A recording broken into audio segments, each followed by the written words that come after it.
नाही उघडणार. ठीक आहे. तुझ्या मनाप्रमाणे हो दे. आधी काकीला संपवतो मग तुझ्याकडे बघतो. तुला तुला अशी लायशी करतो ना की जगाला सुद्धा कळणार नाही. रखमा दार उघड दार. रखमा. काय झालं वहिनी साहेब? काही नाही, मी आधी मळ्याकडे जाऊन येते.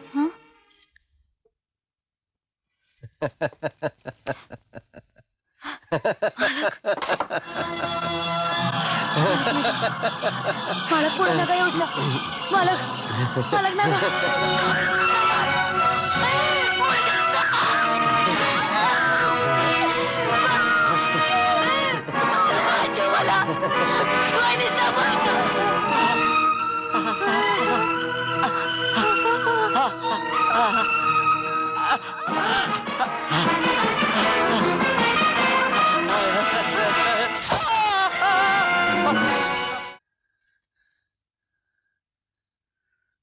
वहिनी साहेब, काय केलं साहेब? मी तुझ्या अब्रूचं रक्षण केलंय.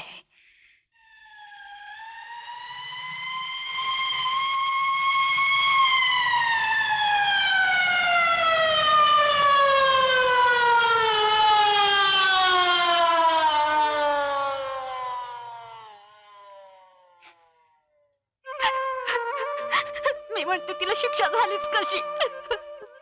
ती तिची जाऊ खोटे नाटे आरोप केलेत तिनं. इस्टेटीच्या लोकांना भैयाचा खून झाला म्हणून,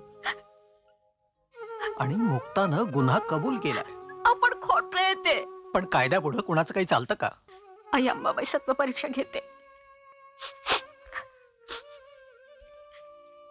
जावई बापूंना भेटून यायचं. अहो केवढा धक्का बसला असेल त्यानं. नाव सुद्धा काढू नका त्याचं. बसला असेल कविता करत. तो आला भेटायला, आम्हाला नाही धक्का बसला. पण मला एकदा, फक्त एकदा मुक्ताला भेटवा तरी. अहो मला नाही का तिला भेटावंसं वाटत. शांत. तुम्हालाच थोरल्या काकांची अडचण होत होती आबा. या सगळ्या एसटीचा तुम्हाला मोह पडला हे खरं नाही? आपल्या घराण्याचा तुम्हाला फार अभिमान होता ना आबा? या घरात 3 खून पडले. 3 खून? होय आबा, 3 खून. एक थोरल्या काकांचा, भैयाचा आणि मुक्ताच्या भावनांचा. आणि या सगळ्याला नकळत तुम्ही जबाबदार आहात आबा. आणि मी सुद्धा.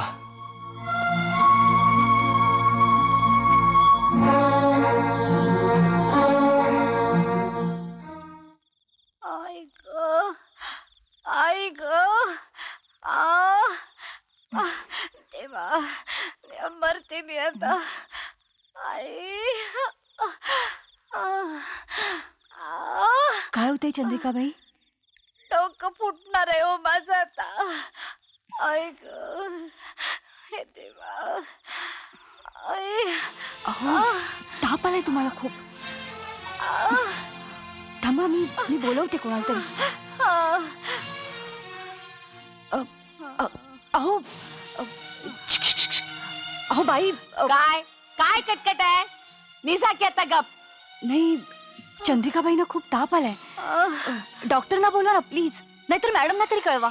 असल्या बायकांना रात्रीचाच ताप चढतोय. शी, काय बोलता बाई असून. जाऊ दे ताई, हे असंच चालायचं. निजा तुम्ही. आई आई ग.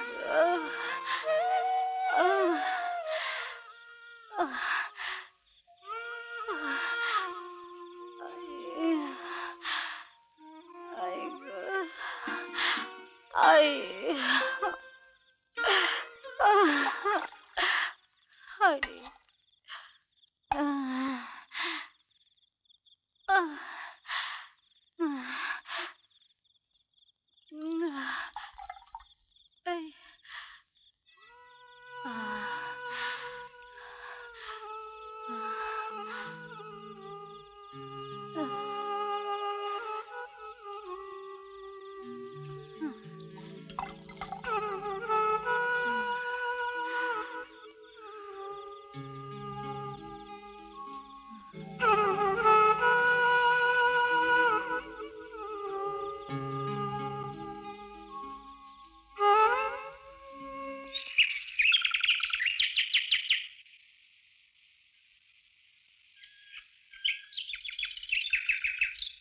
आलेच मी. ताई आई गं. ताप आहे का अजून? थांबा, मी मॅडमना घेऊनच येते. आई गं. ए सोशल बाई, हे पाणी वेगळंच आहे. हं, रात्रभर जागली. कुणाची कोण? श्रीमंताची सून. तेच तर म्हणते मी, केवढी ही नम्रता. सगळे श्रीमंत जर असे वागले ना तर मधली तरी आपोआप मिटेल. झाली का वटवट सुरू? अग, कुणाशी बोलतेस? कोण ऐकणार? ही भिंताड. होय, बरोबर बोललीस. आज ना उद्या ही भिंताडच ऐकणार. बोलतील, कोसळतील, क्रांती होईल. होईल तेव्हा बघायला येईल. पण जा आधी आणि या चंद्राला चहा घेऊन ये. आई. तेवढी शांतता. आई. आई. आई. चंद्रा, ए चंद्रा, कसं वाटते ग? आई. आई गं. रात्रभर अशीच अवस्था आहे. डोक्यात ताप चढला तर आई. तुम्ही डॉक्टरना बोलवता का प्लीज? आई गं. ओके.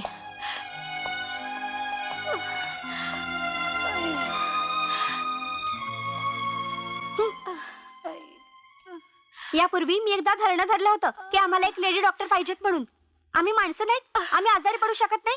रात्री अपरात्री काही झालं तर कोण जबाबदार? म्हणून मी म्हणते आई. नाही चलेगा, नाही चलेगा. ए घोषणाबाई, ह्यानी घोषणा दिल्या का? साधी वाणी, किती गोड बोलणं आहे यांचं. म्हणून तरी मॅडम ना ऐकलं त्यांचं. चंद्रिकाबाई, कसं वाटतंय आता? आराम करा. डॉक्टरांबाई येतीलच इतक्यात. तोपर्यंत मी माझं आटपून घेते.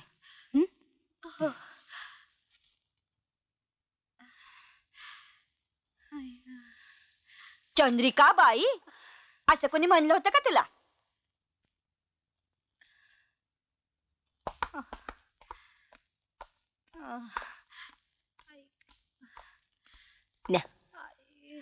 काय म्हणते चंद्रा? रात्रभर चंद्राला ताप आहे बघा. बघू.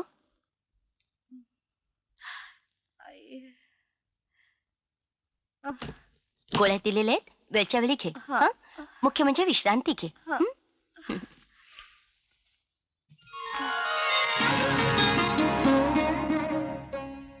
मुक्ता,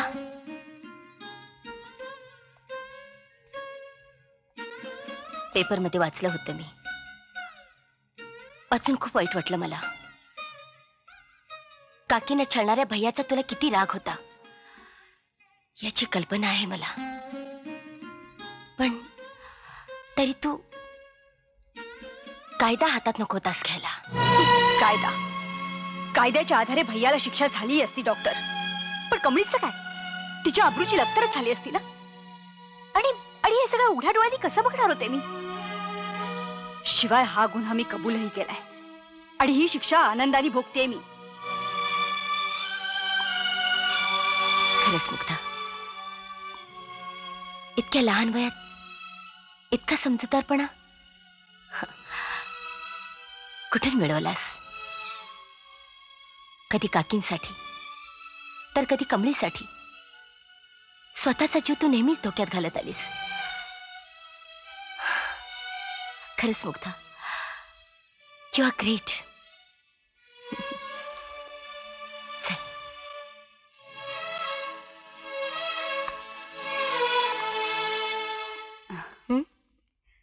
कशी आहेस वंदना? बरी आहे. डॉक्टर मॅडम ही वंदना. हम्म. गरोदर आहे. घाबरलीये खूप. कधी रात्री अपरात्री गरज पडली तर? अगं मग मला फोन करायचा. मी मॅडमना तसं सांगून ठेवलंय. मी ताबडतोब येईन. आणि वंदना, घाबरायचं नाही. मी आहे ना? हो. ओके. येते. मुक्ता, तुला इथं कसला त्रास वगैरे, आय मीन कसली अडचण? म्हणजे मी तसं मॅडमशी बोलून नाही ठेवेन. नको. मी अशी कोण लागून गेले? ही तर एक कहाणी आहे मॅडम. त्यांची तशीच माझी, कधीही न संपणारी. फक्त आठवण येते ती शेतावरच्या बायकांची. मी इथे आले पण त्या मात्र पूर्णपणे कोसळल्या असतील. ते काम अर्धवटच राहिलं माझं. चुकतेस तू मुक्ता. अगं शेतकरी ना तू. तू तिथे जे पेरून आलीस ना, अगं ते उगवणारच. तू पेरलेले विचार यानंतर उलट ते घट्ट रुजतील, बघशीलच तू. पण का कोण जाणे, परमेश्वरानं तुला इथं का आणलंय? चल येते मी. Take care.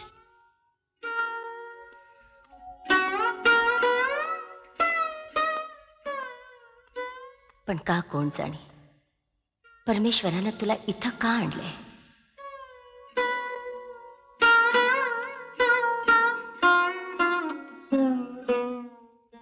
दुर्गे दुर्गट भारी तुझविण संसारी, अनाथनाथे अंबे करुणा विस्तारी. वारी वारी जन्म मरणाते वारी, हारी पडलो आता संकट निवारी. जय देवी महिषासुर मर्दिनी, सुरवरीश्वर वरदे तारिक संजीवनी. जय देवी. दाखला धनी तुम्ही सुताराची सुम्मी ना तू? तुम्हाला कसं ठाव? मला सगळं ठाऊक आहे, पण जरा उशीरच झाला. पण काय ग सुमे, काय करताय हे? दाखला मालकीने सांगितलं होतं आधी पूजा करायची आणि मग कामाला लागायचं.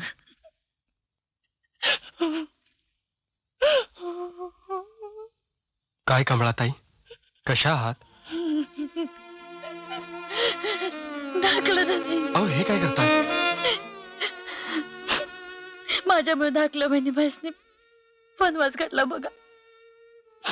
अहो मरा नका होती कमळी. माझ्यासाठी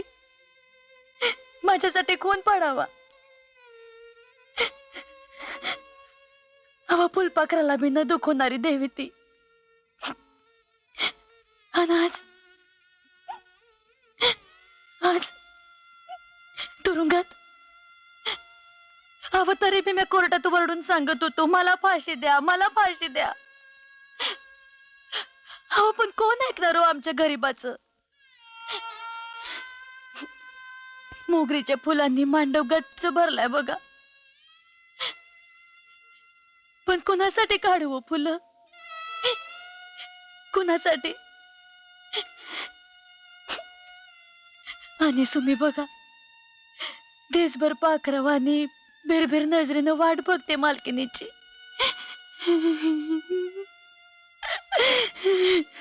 कमळाताई, जे झालं ते झालं.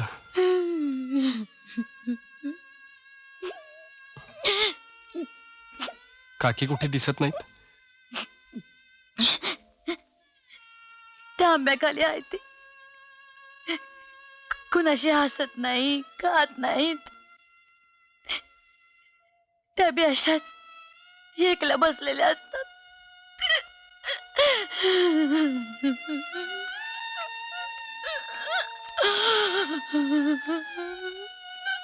कमळाताई, सुमे.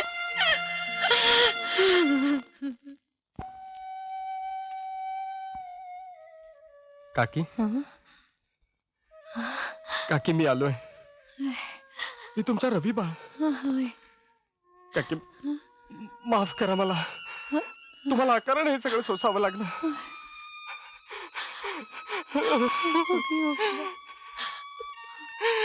काकी, काकी रडू दे मला, नाहीतर हे अश्रू संपवतील मला.